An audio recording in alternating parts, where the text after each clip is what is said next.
아내가 아내와 네 자녀를 버리고 캘리포니아로 가서 30년 동안 오직 자기만을 위해 살았습니다.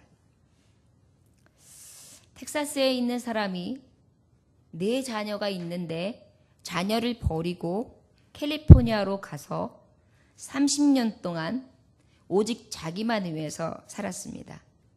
그는 돈 한 푼도 없이 죽었는데요. 자기가 죽었을 때의 시체를 고향 텍사스에 묻어달라는 유언을 남기고 그리고 죽었습니다. 텍사스에 살고 있던 자식들은 모두 그 소식을 듣고 분개하기 시작합니다. 그 사람이 아버지가 아니에요. 그 사람이 우리와 무슨 상관이 있어? 그게 아버지야? 그 사람이 아버지로서 우리에게 해준 게 뭔데? 그 사람 때문에 어머니와 우리 모두가 얼마나 고생을 했는데 왜 우리가 그 시체에 수고와 돈을 들여야 되는데? 그렇게 할 수는 없어. 내 자녀가 모여 있는데 의견이 분분하고요. 굉장히 분개해서 얼굴이 펄개졌어요. 그런데 그중에 침묵을 하고 있던 큰아들이 하나가 신앙심이 굉장히 깊은 분이었습니다. 아무 말도 하지 아니하고 동생들의 불평하는 소리를 이렇게 듣고 있다가 나는 캘리포니아로 가서 아버지 시신을 수습해 올게. 그 말 한마디만 남기고 그는 돈이 있지 않았습니다. 그래서 자기가 일하는 트랙터, 농기계를 저당 잡아가지고 그 저당 잡은 돈으로 아버지의 시신을 수습하고 텍사스에서 캘리포니아로 운구해 옵니다. 장례를 다 치르고 난 후 큰아들은 동생들에게 이렇게 말했습니다. 동생들아, 성경에는 내 부모를 공경하라 라고 쓰여 있을 뿐이지 어떤 부모라는 조항이 없단다. 나에게 잘해주는 아버지, 나에게 무언가 해준 아버지, 나에게 끔찍하게 여겨서 평생 필요한 것을 공급해 주신 아버지에게 공경하라는 조항이 있는 것이 아니라 성경에는 그저 내 부모를 공경하라는 조항, 하나님의 명령은 간단 명료하다는 것입니다. 오늘 말씀의 제목은 부모님을 공경하는 하나님의 자녀다라는 말씀의 제목인데요. 이렇듯 성경으로 보았을 때에 내 부모를 공경하라는 말씀은 10계명 중에 5계명, 4계명까지는 하나님을 사랑한다면 5계명서부터 10계명까지는 이웃을 사랑하는데 특별히 첫 번째 조항이 나를 낳으시고 나를 기르신 혈육, 나의 어머니 아버지를 공경하는 것이 하나님은 사람과의 관계에서의 최고로 보신 것입니다.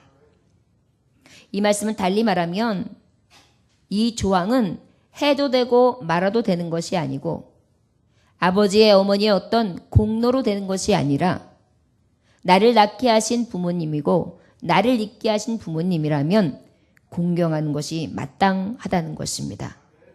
여기서 공경이라는 것은 공손히 받들어 모신다라는 의미입니다. 아버지를 공경하고 어머니를 공경하는 것은 공손히 받들어 모시는 것입니다.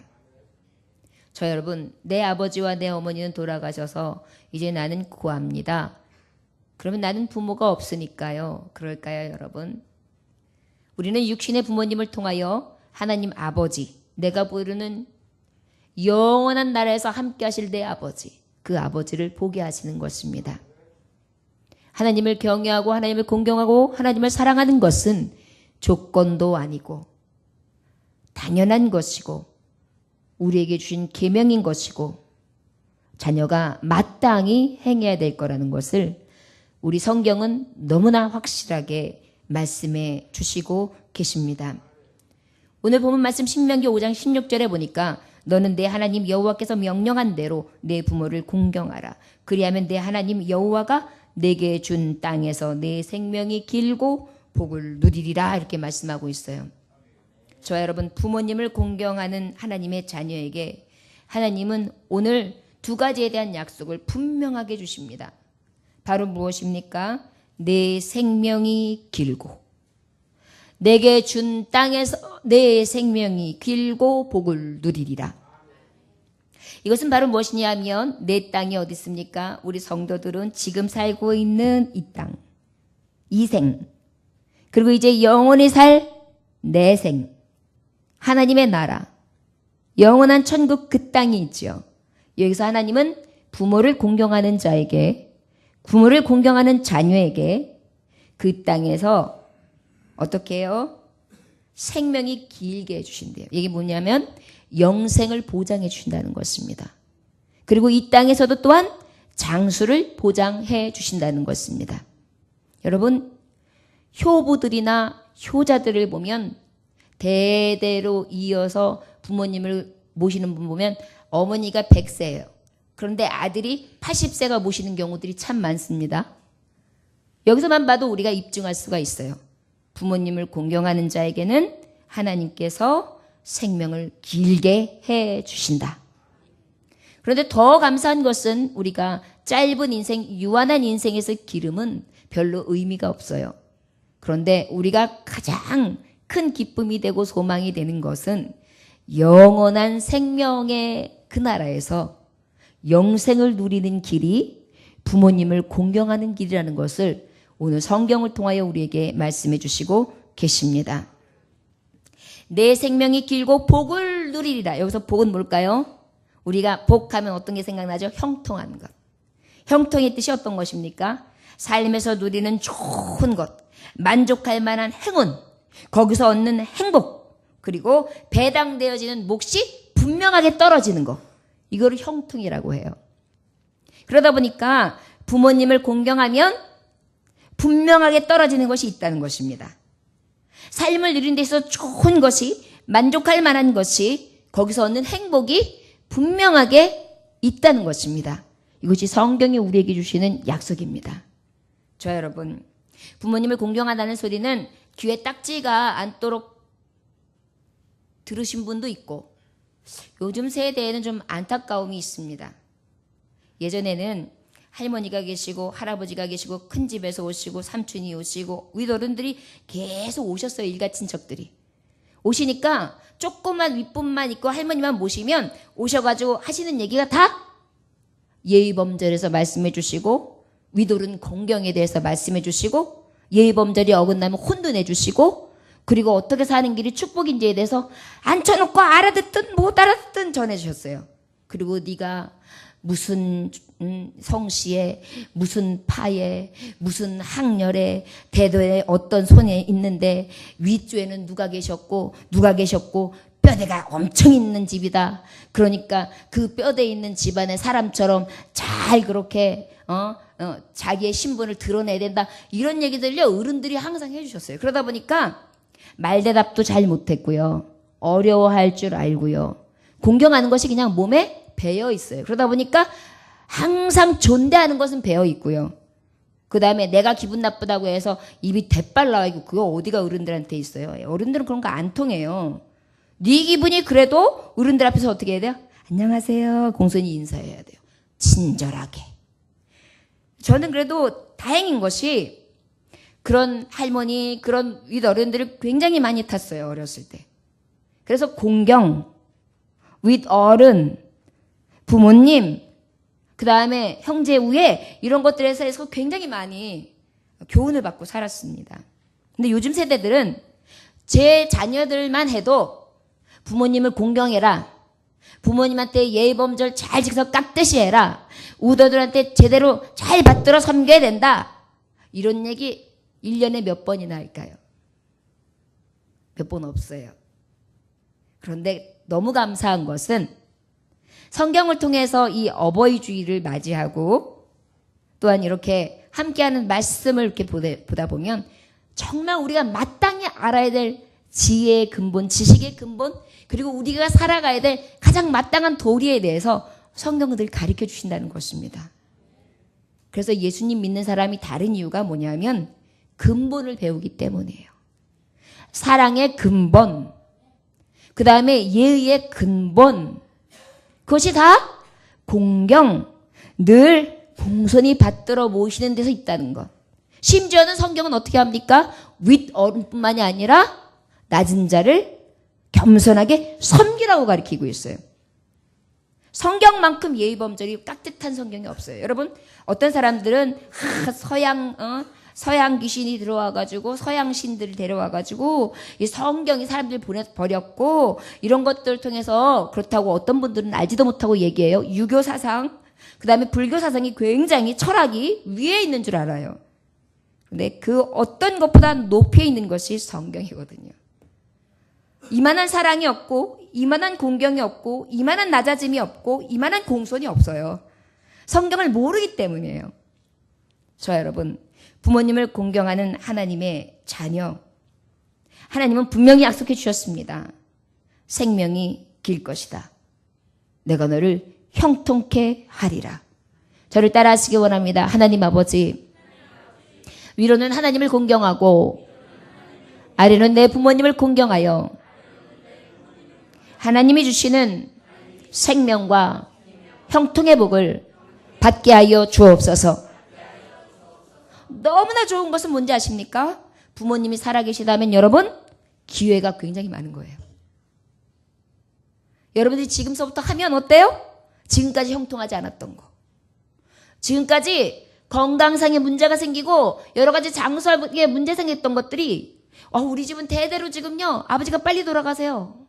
그래서 내가 아들인데 불안해요. 우리 작은아버지도 일찍 돌아가셨고요. 불안할 게 없어요. 지금 살아실지 어떻게 해요? 내가 살아시는 장모님이 되었든 장인어른이 되었든 삼촌이 되었든 또 하나님 아버지는 당연하고요.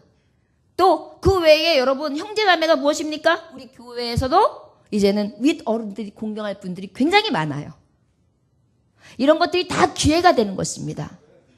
저 여러분, 하나님의 말씀대로 공경하여 생명이 길고 복을 누릴 수 있는 저와 여러분들 되시기를 원합니다. 신명기서 27장 16절에 보니까 그의 부모를 경홀히 여기는 자는 저주를 받을 것이라 할 것이요 모든 백성은 아멘 할지니라 그렇게 말씀하고 있습니다. 경홀이 뭡니까? 경홀. 공경하고 완전히 반대예요. 말이나 행동이 가볍고요 탐탁치 않은 짓을 하는 거예요. 여러분, 부모님들을 대할 때 꼭 친구 대하듯이 나는 그냥 어머니하고 아버지하고 허물이 없어, 허울 없어 이러는데 이 라인, 선을 잘 못 지키는 사람들이 있어요. 어찌 보면 무시하는 것 같이 보여지고 어찌 보면 해도 너무한다는 느낌이 들 때가 있습니다. 이것은 다 뭐예요? 경홀히 여기는 죄예요. 그런데 너무나 무서운 것은 이 경홀히 여기는 자는 저주를 받을 것이요 그랬어요. 혹시 우리가 지금까지 이러한 죄를 범했다면 지금이라도 하나님 앞에 회개해야 합니다. 그리고 혹시 어머님이, 아버님이 저와 여러분들에게 그런 경험이 있으셨습니까? 이놈아, 아무리 네 엄마가 늙고 아무것도 아니라 그래도 말 함부로 하지 마 이놈아. 그러는 거 아니야? 혹시 그런 소리 들으신 적 있습니까? 회개하셔야 돼요. 성경은 분명히 말씀하고 있습니다. 경홀히 여기는 자는 저주를 받는다. 나의 저주의 문이 왜 열렸는가 생각해 보면 내가 부모님을 경홀히 여긴 부분이 있는 거예요. 하나님 아버지를 경홀히 여기고 내 육신의 아버지 어머니를 경홀히 여긴 게 분명히 있는 거예요. 성경은요 분명해요. 가감할 수 없어요. 성경은 여기다 붙였다 저기다 붙였다는 게 아니라 모든 것이 연결되어 있고 하나도 하나님의 말씀은 이루어지지 않는 것이 없어요. 그래서 두려운 것이에요. 알고 지은 죄가 더 무서운 거예요. 모르고 지은 죄도 무섭지만 이렇게 알고 있으면서도 경홀히 여기고 아무렇지도 않게 나는 그럴 수밖에 없어. 아까 아버지가 시신을 수습해달라고 했을 때 내가 왜? 나한테 해준 게 뭐가 있는데 내가 얼마나 고생을 철저히 했는데 내가 왜 책임져야 되는데 이제 아주 끝까지 우리한테 아주 그냥 덮어 씌우는구만. 아주 화상이야. 원수야. 이것을 하나님이 원치 않으시는 거예요. 그러한 것을 따지지 말고 그저 공경하는 것이 성경이라니까요. 저 여러분, 이제 연세 드신 분들은 부모님들이 아스라이 생각이 나실 것입니다. 부모님 사랑이 없이 여기까지 어떻게 있으셨겠어요? 그 다 하지 못한 사랑. 여러분, 나를 위하여 아낌없이 피 흘리시며 영생한 나라로 이끄신 하나님 아버지 앞에 다함 없이 공경할 수 있는 저와 여러분들 되시기를 원합니다. 부모님이 살아계십니까? 여러분, 공경하십시오. 경홀이 막대할 수 있는 분이 아닙니다. 성경은 분명히 축복과 저주에 대해서 말씀해 주셨기 때문입니다.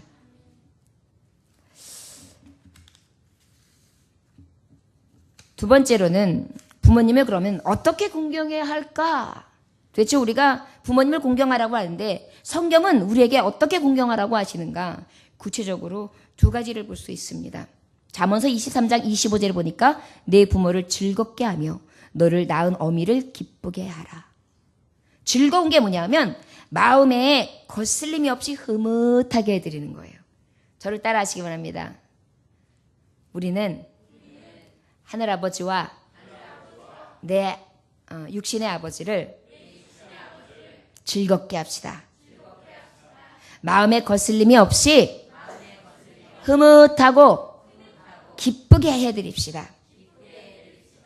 너를 낳은 어미를 기쁘게 하라 그랬어요. 특별히 여기서는 어미를 얘기해요. 어미. 앞에는 부모, 어미. 엄마에게 기쁨을 드리래요. 여기서 기쁘게 한다는 것은 욕구가 아주 충족되어서 마음이 흐뭇하고 흡족한 거예요. 우리 아들, 우리 딸, 아우 너무 좋아. 이렇게. 공경하는 방법에 대해서 굉장히 구체적으로 말씀하고 계세요. 즐겁게, 기쁘게요. 여러분 오늘 돌아가시면 카네이션이 문제가 아니에요. 전화 돌려드리고 만나고 안 하던 애교도 좀 부리고 그래서 엄마의 입가에 미소가 샥 올라갈 수 있게 그렇게 해드리고 안 하던 애기짓도 해서 쭈쭈도 한번 만져주고 그러면서 엄마를 주물러 드릴 수 있는 정말 그래서 그날 하루라도 웃으면서 아유 정말 내가 자녀 잘 낳았네 이쁜 내 새끼 하시면서 흐뭇하고 무웃하며 충족되어 흡족할 수 있는 그러한 공경을 하시기를 원합니다. 여러분 하나님 아버지 앞에 오늘 그렇게 해드리면 어떨까요? 아버지 내가 이때껏 살아가면서 하나님을 즐겁게 해드린 게 무엇이 있을까요? 하나님 아버지 앞에 내가 기쁨이 된 것이 무엇이 있을까요? 아버지의 나라에 가면 하나님 아버지와 영원히 살 텐데 내가 아버지를 즐겁게 마음에 아주 거슬림이 없이 흐뭇하게 기쁘게 그렇게 흡족하게 기쁨을 드리고 싶습니다. 이러한 고백이 저와 여러분들 있어 주시기를 원합니다. 혹 그리고 육신의 어머니 아버지를 생각하니까 아이고 잘못한 불효밖에 생각 안 나십니다 하시는 분 계세요. 회개하세요. 회개할 건 해야 돼요. 그리고 나의 본질 가지고 있던 이 정말 가장 근본이 지금이라도 바로잡아져야 여러분 자녀들이 바로 섭니다. 자녀들이 삐딱하다는 것은 반대로 말하면 내가 삐딱했던 거예요. 자녀를 보면 누구를 보는지 아십니까? 부모를 보는 것입니다. 반대로 보면 부모를 보면 자녀를 보는 것입니다. 그래서 사윗감을 보고 며느리감을 볼 때 그 집안의 분위기를 봐라. 그런 의미가 그런 의미고요. 다 그래서 하는 소리예요. 어머니 아버지의 모습에 자녀의 모습이 있고 자녀의 모습에 부모님과 어머니의 모습이 있는 거예요. 저 여러분 청산할 것은 청산하고 배우지 말아야 될 것은 배우지 아니하고 그리고 온전히 감사할 것은 감사하고 잘못된 것은 회개하고 돌이키고 자복하여 온전히 청산하여 공경하되 하나님의 자녀로서의 공경함이 있어지시기를 주의 이름으로 축원합니다. 레위기서 19장 32절을 보니까 너는 셋머리 앞에서 일어서고 노인의 얼굴을 공경하며 내 하나님을 경외하라. 나는 여호와이니라 그랬어요. 자, 부모님의 마음을 즐겁게 기쁘게 해드리는데 그렇게 하면 하나님은 생명이 길고 복을 주신다고 하셨어요. 왜요? 부모를 공경하는 모습이니까. 그런데 특별히 더 구체적으로 말하면 센 머리 앞에서 일어서고. 이 얘기는 뭐냐면 우더른 머리가 희끗희끗한 분들한테 벌떡 일어나라는 거예요. 이건 뭐예요? 공손한데 아주 경각심을 가지고 예의범절을 지키라는 거예요. 여러분 가까운 사이일수록 예의범절도 굉장히 깍듯하면 좋아요. 노인의 얼굴을 공경하며, 여러분 노인의 얼굴은요 주글주글주글 해서 인생이 나오는 거예요. 인상주름도 인생이 나오고요. 웃음주름도 인상이 나오고요. 그의 살아오신 모습들이 그대로 나오는 것입니다. 그 살아온 세월들을 어떻게 해요? 그대로 인정해드리라는 거예요. 잘못 사셨다, 잘 살았다, 그것을 내가 판단하는 것이 아니라 어른으로서의 온전한 그 자리에서 계신 것을 그대로 인정해드리라는 것이 레위기서 말씀입니다. 반대로 말하면 부모님의 마음을 즐겁게 기쁘게 할 수 있는 행동 중에 하나가 예를 들자면 레위기서 말씀은 어떻게 해요? 벌떡 일어날 수 있는 그런 늘 어른에 대한 공경함이 경각심이 있어야 되는 거. 그 다음에 노인의 얼굴을 딱 보면 늘 공손히 대하는 그 얼굴에서 나오는 삶, 그가 하는 모든 삶을 그대로 인정해드리는 그러한 낮음과 그러한 자세가 필요하다는 것입니다. 그런데 이 공경함이 우리에게 무엇을 주신다? 생명과 형통한 복을 주신다는 것입니다. 여러분, 할 수 있는 대로 세상 속에 나아가서도 여러분 머리가 희끗희끗하신 분들에게 벌떡 일어나는 일. 어느 날은 전철에서 아주 보기 드문 일이 생길 때가 있습니다. 자리 갖고 싸우는 거예요. 어느 경우에는 연세 드신 분들이 좀 과하다 할 정도로 트집을 잡으실 때도 물론 있어요. 그런데 이제 젊은 자들이 피곤하니까 잠이 이렇게 들었다가 어른이 서 계시는데 못 보는 경우들이 있죠. 그러면은 어른들이 혼내실 때도 있어요. 근데 이제 그런 경우 말고 젊은 자들이 이렇게 너무 피곤하니까 일어나기 싫으니까 눈을 이렇게 감고 있는 거예요. 우리가 그 희끗희끗하는 때가 되면 안고 싶어지는 때가 온다는 것을 젊은 자들은 생각해야 되는 거예요. 그리고 어떻게 해요? 머리가 흰 자들 앞에서 벌떡 일어나는 거. 이게 바로 하나님이 주시는 공경하는 표라는 것입니다. 부모님도 마찬가지예요. 부모님이 무엇인가 하시려고 할 때 어머니가 움직이는 걸 좋아하셔도 내가 할게요. 제가 할게요, 어머니. 제가 할게요, 아버지. 제가 뭘 할까요? 이렇게 물어보는 며느리 너무 이뻐요. 근데 뻣뻣이 서가지고 이렇게 보고 있어요. 우리 어머니는 밥상 차리는 거 좋아하시니까 앉아서 잘 먹어주기만 하면 돼. 그거는요, 어머니의 가식이에요. 절대 그걸 그대로 믿으면 안 돼요. 일어나서 아무것도 안 하고 있어도 옆에서 졸졸졸 따라다니면서 어머니, 그거 그렇게 써는 거예요? 거기다가는 뭘 넣으면 더 맛있어요? 저는 이렇게 했는데 썼어요. 그런 거 하나하나가 어때요? 그것이 공경하는 모습이고 성경적인 것이라는 것입니다. 기쁘게 해드리는 것 다른 거 아닙니다. 바로 그 얼굴 자체를 존경하는 모습으로 보는 거예요. 어머니가 남루하다고 늙었다고 아무도 또 모르는 일자무식이라고 무시하라는 것이 아니에요. 그의 살아온 인구의 세월을 그대로 인정하며 대라는 것입니다. 저 여러분, 이게 성경적인 거예요. 우리에게 이러한 공경함이 늘 있어지길 원합니다. 마음으로 즐겁게 해드리고 기쁘시게 하는 것, 이것이 하나님이 원하시는 성경적인 공경의 방법입니다. 한 가지 방법이 더 있다면 비우지 말고 채워드려야 합니다. 저를 따라 하시기 원합니다. 비우지 말고 채워드립시다. 아멘. 잠언서 28장 24절에 보니까 부모의 물건을 도적질하고서도 죄가 아니라 하는 자는 멸망을 받게 하는 자의 동륜이라 그랬어요. 부모님의 물건을 도둑질하고서 죄가 아니라 하는 자는 멸망을 받게 한다. 이게 뭐예요? 부모님의 것이 내 거. 내 거가 내 거. 이런 마음을 갖는 자는 하나님이 멸망받을 자와 같은 동급으로 보신대요. 기억해야 돼요, 여러분. 요즘에 젊은 자들이 쉽게 생각하면서 어머니 것은 내 거, 아버지 것도 내 거, 내 것도 내 거, 그래가지고 심지어는 빨리 언제 돌아가는가 저게 내게 되는데, 그래서 간혹 사건 터지는 게 뭐예요? 나중에 불나고 무슨 일이 생겼는데 파고 파헤치다 보면 부모님 죽인 게 아들이야. 이유를 알아보니까 보험 들어놓은 게 있다거나, 이유를 알아보니까 그 집이 이제 굉장히 시가가 올라가는데 아버지가 어머니가 안 팔고 팔아가지고 돈을 안 주니까 그게 이 안에서 급하니까 어때요? 빨리 처리해보고 싶었던 거예요. 얼마나 무서운 일입니까? 이거는 저주, 멸망, 불지옥에 갈 인생들이 하는 짓입니다. 마귀의 앞잡이, 마귀의 종이 날 수 있는 너무나 폐륜이지요. 그런데 하나님은 이러한 조항까지 말씀해 주시고 계신 거예요. 결국은 무엇입니까? 아버지, 어머니에게서 빼앗으려고 하는 게 아니라 부모님을 공경하는 자는 채워드려야 된다는 거예요. 저를 따라하시 원합니다.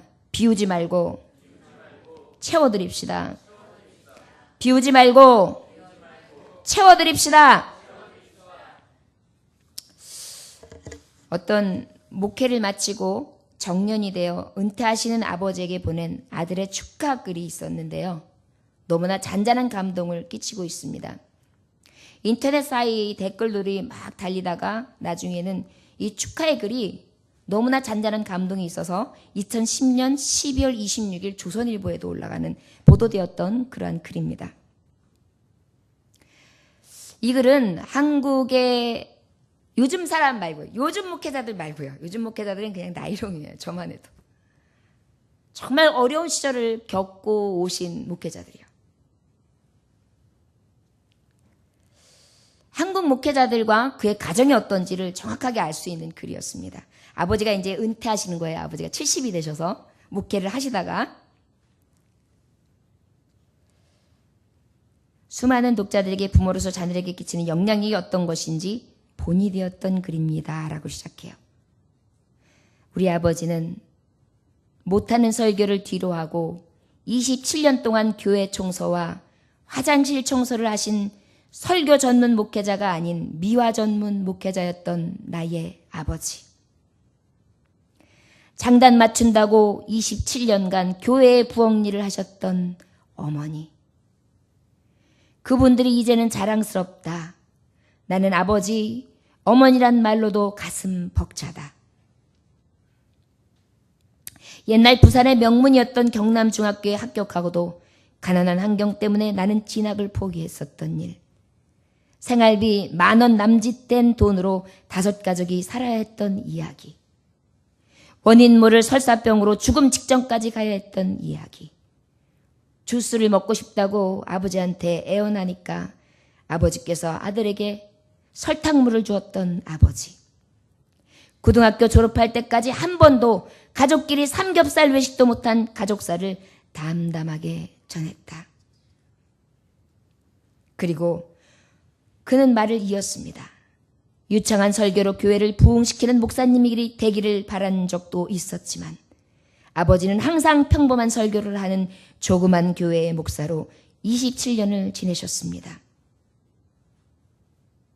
지난 2009년 만장일치로 부산서 지방감리사로 추대되고도 감리사직을 사양한 이 아버지는 은퇴하면서도 교회에서 빈손으로 나오고 오히려 헌금을 더하지 못해 죄스러워하시는 가난 전문 목사로 아들의 눈에 비쳤다. 퇴직 적립금도 중간에 정산해 전액을 교회에 헌금하고 30년 전 운전면허를 따고 좋아했지만 결국 티코도 한번 운전해보지 못한 아버지였다. 이런 목사가 길러낸 아들은 첫째, 세계 1위라고 하는 S전자의 책임연구원. 둘째 아들은 전문의 의사. 셋째 아들은 한의사가 되었다. 어느 것 하나 하나님의 역사하심이 아닌 것이 없다. 이제껏 가난하게 가신 아버지를 잘 모시라는 하나님의 뜻인 것 같다. 아버지의 기도와 희생의 결실이라는 것에 우리 삼형제는 의심할 여지가 없습니다. 담담하고 겸손하게 그는 아버지의 정년 퇴임식에 이러한 글을 낭독합니다. 그리고 그는 말을 이어 마지막으로 가름하기 전에 아버지의 70년 인생 자체가 가장 길고도 위대한 설교였다면서 그것을 40이 되고서야 깨닫고 보니 아버지가 은퇴하신다고 수많은 축복의 담배를 경험하신 신앙의 동지였던 아버지와 그리고 그 외에 같이 하셨던 모든 분들이 이 은퇴 식사에서 우리와 같은 박수를 받습니다. 여러분, 맞습니다. 읽는 거라서 여러분들이 잘 감동이 되셨는지 모르겠지만 무능한 목사처럼 보이는 아버지, 그저 환경미화원과 같이 27년 동안 화장실 청소를 했던 아버지, 어머니는 그저 부창부수처럼 식당에서만 봉사하시고 성도들만 그저 목사님이 좀 설교가 유창하고 좀 심차서 성도들이 매일 부흥됐으면 좋겠는데 우리 아버지는 또 그러지도 못해서 그저 마냥 무능하게 보였던 아버지. 그런데 그 아버지가 어떤 아버지였습니까? 지금 이 낭독을 보면 가장 훌륭한 목사님이셨습니다. 그렇습니다. 세상에서 좀 못난 아버지일 수 있지요. 세상에서 좀 잘 나가지 않는 아버지일 수도 있습니다. 세상에서 조금 부끄러운 어머니일 수도 있습니다. 조금 창피한 분일 수도 있습니다. 그러나 주님, 여러분 기억하십시오. 그럼에도 불구하고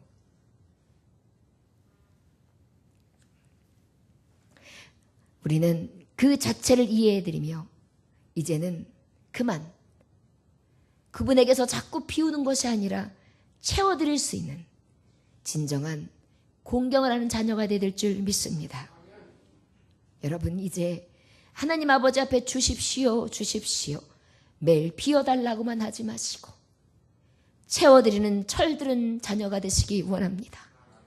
내 부모님에게 여지껏 나에게 뭘 해줬냐고, 나에게 뭘 그렇게 해준 게 있다고 바라는 게 맞느냐고, 이제 와서 나한테 왜 이렇게 많은 것을 요구하느냐고, 귀찮다고 여러분들 혹시 투정 부리십니까?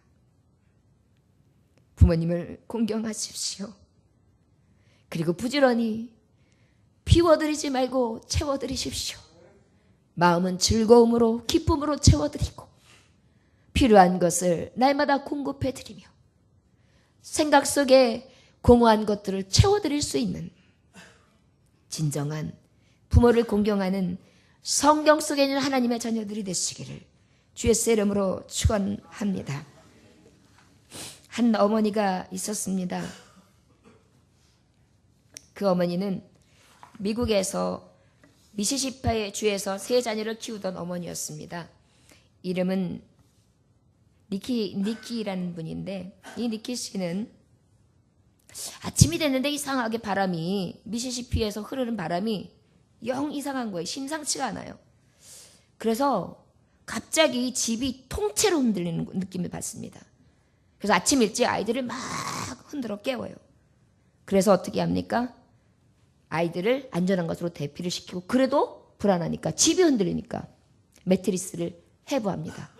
그래가지고 아이들이 혹시 충격 때문에 눌리거나 어떤 것이 떨어져가지고 충격받아 죽을까봐 안전한 곳에 숨기고 매트리스를 덮었습니다.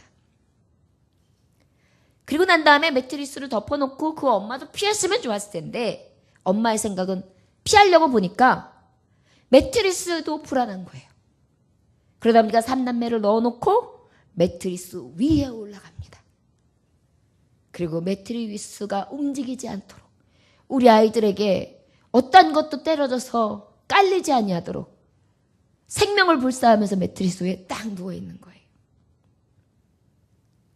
나중에 태풍 뒤에 보고 난 사실은 그 니키 씨의 집은 그 조립된 집이었기 때문에 그 집이 90m나 이동되어 있었어요. 이 태풍 때. 그런데 놀라운 사실은 어머니는 그 자리에서 즉사했습니다.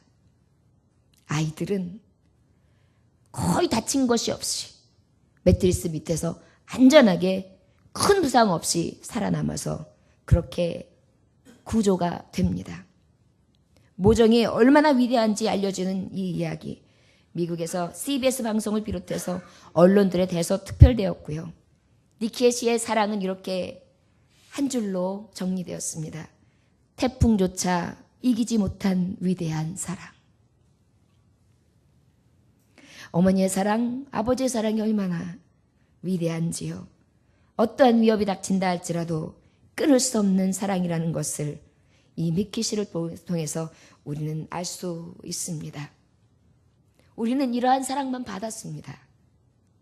그런데 이 사랑을 너무나 값없이 여기고 우리는 빨리 잊어버립니다. 저와 여러분, 예수 그리스도의 내가 부르는 아버지는 나를 위하여 살이 찢기셨고 피를 아낌없이 흘려주시며 지금도 눈동자같이 살피시고 나를 떠나지 아니하시며 나를 위해 여전히 우시고 위로해 주시고 계십니다. 저와 여러분, 오직 성경 속에 있는 하나님 아버지를 공경할 수 있는 자가 되시기를 원합니다. 또한 남겨주신 부모님들, 우리가 공손히 떠 바쳐드려야 될 웃 어른들, 할 수 있는 대로 기회되는 대로 열심으로 섬길 수 있기를 원합니다. 이 길은 우리에게 온전히 복이 되며 생명이 길어질 수 있는 것을 여러분 기억하시기를 원합니다. 복받기를 원하며 복받을 짓을 하지 아니한다면 어찌 복받을 수 있겠습니까? 마지막 절 열왕기하 17장 39절에 보니까 오직 너희 하나님 여호와만을 경외하라. 그가 너희를 모든 원수의 손에서 건져내리라. 부모를 경공하는 것은 하나님의 명령입니다. 이 명령 앞에 순종한다는 것은 곧 여호와를 경외하는 자라는 것입니다. 여호와를 경외하는 자는 오늘 말씀하십니다. 너희를 모든 원수의 손에서 건져내 주리라. 우리를 안전 가운데 인도해 준다는 것입니다. 불안과 초조와 두려움 가운데서 우리를 건져내 준다는 것입니다. 저와 여러분, 가장 형통한 길, 가장 복된 길, 가장 평안한 길을 원하십니까? 그리하시다면 오직 성경 속에 있는 말씀 그대로 여호와를 또한 부모를 공경하여 이 복을 다 누릴 수 있는 하나님의 자녀들, 가장 복되고 가장 형통하며 가장 생명이 길고 그리고 하나님이 주신 평안과 안전 가운데에 이기는 자, 승리하는 자, 그리고 축복으로 나아가는 자들 다 되시기를 주 예수의 이름으로 축원합니다. 기도하겠습니다. 하나님 아버지, 감사합니다. 받은 것을 세워보지 아니하고 늘 없는 것에 불만족해 하며 하나님의 말씀을 그대로 보는 것이 아니라 늘 우리가 보기 좋은 대로 자기 소견대로 하나님의 말씀을 봅니다. 오늘 다시 깨닫습니다. 조건도 아니며 어떠한 이유가 아니라 우리는 마땅히 부모를 공경해야 된다는 것이 하나님의 명령이라는 것을 우리가 살아있는 동안에 이 말씀 앞에 복종하고 순종함으로 아버지께서 주시고자 하는 형통과 아버지께서 주시고 하는 영생과 아버지께서 주시고자 하는 완전한 평안과 안전을 누릴 수 있는 귀한 종들이 되기를 원합니다. 지금까지 살아오면서 하나님 아버지를 경외하지 못하고 공경하지 못했다면 이제 주님을 온전히 공경하는 자가 되게 하시고 남겨진 부모님이 계시고 내가 공경해야 될 윗어른들이 계시고 머리 흰 자들이 있을 때에 아버지 온전히 겸손하여서 섬기는 자 될 수 있도록 축복하여 주옵소서.